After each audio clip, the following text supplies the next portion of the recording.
Tu crois que les fake news marchent parce que les gens sont stupides? Mauvaise réponse.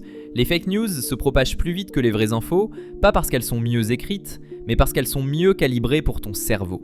Et le problème, ce n'est pas les autres, c'est toi, c'est moi, c'est nous tous.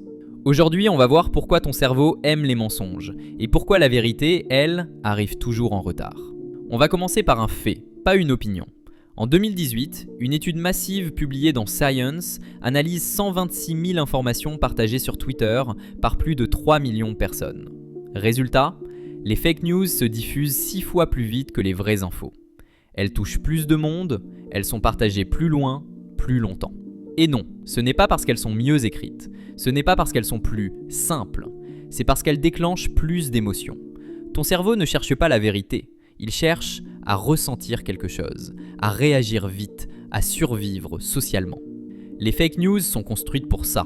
Elles provoquent la colère, la peur, l'indignation, le dégoût ou la jubilation. Je le savais.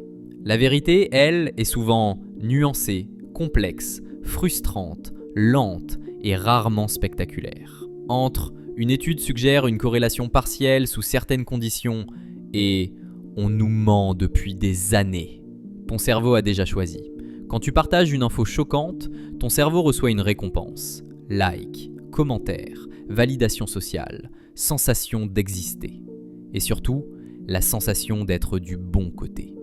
Les fake news donnent un rôle, le héros, le réveillé, celui qui voit clair, celui qui ne se fait pas avoir. La vérité, elle, ne te donne pas toujours ce confort. Et ça, c'est important. Les études montrent que les personnes très instruites partagent aussi des fake news, parfois même plus efficacement. Pourquoi ? Parce qu'elles sont souvent meilleures pour justifier une croyance, défendre une idée, construire un raisonnement. Après coup, l'intelligence ne protège pas des biais, elle peut même les rendre plus élégants.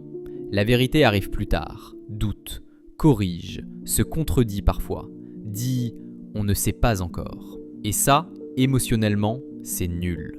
Dans un monde de notifications instantanées, la vérité n'est pas compétitive. Pas parce qu'elle est faible, mais parce qu'elle est honnête.